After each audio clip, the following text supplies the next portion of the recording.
নমস্কার বন্ধুরা, আজ আমি আপনাদের খুব সহজে মুচমুচে বাঁধাকপির পকোড়া করে দেখাবো। তার জন্য এখানে আমি অর্ধেকটা বাঁধাকপিকে একদম ঝুরি ঝুরি করে কেটে ভালো করে ধুয়ে নিয়েছি। এখন আমি এই রেসিপিটি কেমন করে করছি বন্ধুরা, প্লিজ একটা লাইক দিয়ে দেখতে থাকুন। প্রথমে আমি এর ভিতরে দিয়ে দেবো একটু জল, কারণ আমি বাঁধাকপিটা একটু ভাপ দিয়ে নেব। খুব বেশিক্ষণ কিন্তু ভাপ দেব না, 2 থেকে 5 মিনিট মতন ভাপ দিয়ে নেব। আমি 3 মিনিট মতন বাঁধাকপিটা ভাপ দিয়ে নিয়েছি। এখন আমি এটাকে নামিয়ে নেব। বাঁধাকপিটা নামিয়ে নিয়েছি। এখন একটু ঠান্ডা হওয়ার পর এই জল থেকে সেকে বাঁধাকপিগুলো একটা পাত্রে তুলে নেব। জল থেকে আমি বাঁধাকপিগুলো সেকে নিয়েছি। আর দেখুন বন্ধুরা, ভাপ দিয়ে সেকে নেওয়ার পর বাঁধাকপিটা কমে কতটুকু হয়েছে। আমি যেহেতু বাঁধাকপির পকোড়াগুলো নিরামিষভাবে করব, তাই কিন্তু আমি এখানে কোনো রকম পেঁয়াজ রসুন কিছুই ব্যবহার করব না। দেখুন তাহলে আমি কি দিয়ে এই পকোড়াটা তৈরি করছি। এর ভিতরে আমি দিয়ে দেবো একটু চালের গুঁড়ো, খুব বেশি কিন্তু দেব না। চা চামচে 2 চামচ মতো চালের গুঁড়ো দিয়ে দিলাম, যাতে এটা মাখলে পকোড়া আকারে ভাজা যায়। তাছাড়া আমি কিন্তু এখানে কোনো রকম বেসন, ময়দা, ডিম কিছুই ব্যবহার করব না। এইভাবে যদি তৈরি করেন তাহলে বাঁধাকপির পকোড়া কিন্তু বাঁধাকপির স্বাদটা পুরোপুরিভাবে পেয়ে যাবেন। 2 কাঁচা লঙ্কা কুচি, ঝালটা কিন্তু আপনারা আপনাদের পছন্দ মতন দিয়ে নেবেন, তবে ঝাল ঝাল হলেই পকোড়াগুলো কিন্তু খেতে ভালো লাগে। একটু হলুদ গুঁড়ো, পরিমাণ মতো লবণ, একটু চিনি। এখন আমি সুন্দর করে সব কিছুকে মাখিয়ে নেব। আমি কিন্তু এর ভিতরে আর কোনো কিছুই ব্যবহার করব না। অফ ক্যামেরায় আমি হাতের সাহায্যে ভালো করে মেখে নিয়েছি। দেখুন কত সুন্দর মাখা হয়েছে, আর কমেও কিন্তু একদম অল্প হয়ে গেছে।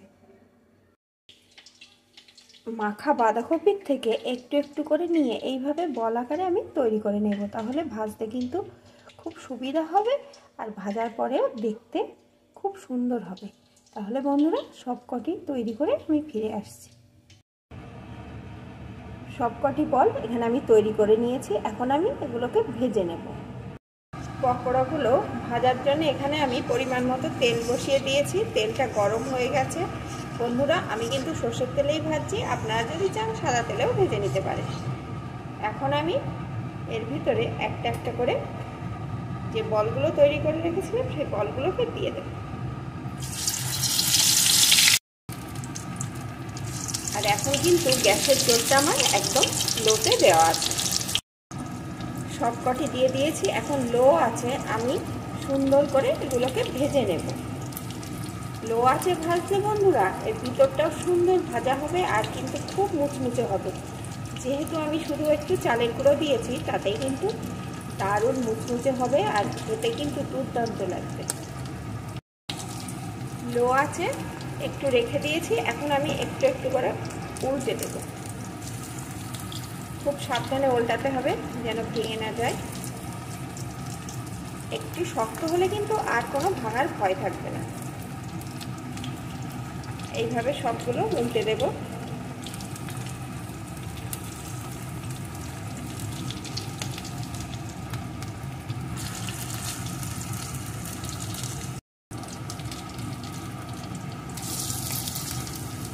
সবগুলো উল্টে দিয়েছি।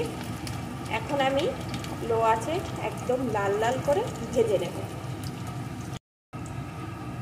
লো আছে আমি এপিট ওপিট করে সুন্দর করে সব কটা ভেজে নিয়েছি। এখন কিন্তু এগুলো আমার রেডি হয়ে গেছে। এখন এগুলো আমি তুলে নেব। বন্ধুরা, আপনারা আমার এই রেসিপিটি আপনাদের কেমন লাগলো প্লিজ কমেন্ট করে জানাবেন। আর আপনারা অবশ্যই এইভাবে একবার বাঁধাকপির পকোড়া করে খেয়ে দেখবেন। আপনারা তো অনেকভাবে তৈরি করেন, তবে এইভাবে একবার খেয়ে দেখবেন। খুব সামান্য উপকরণ দিয়ে যে এত সুন্দর বাঁধাকপির পকোড়া হয়, কেউ যদি না বানান তাহলে কিন্তু বিশ্বাস করবেন না। অবশ্যই একবার এইভাবে বানিয়ে খেয়ে দেখবেন, আর আমাকে কমেন্ট করে জানাবেন। আর ভালো লাগলে লাইক শেয়ার করবেন। নতুন বন্ধুরা আপনারা সাবস্ক্রাইব করে আমার সাথে থাকবেন। আর এই পকোড়া বিকালে চায়ের সাথে কিংবা গরম ভাত সাথে মুড়ির সাথে দুর্দান্ত লাগবে। তাহলে বন্ধুরা, আমার এই রেসিপিটি এখন রেডি, এখন আমি নামিয়ে নেব।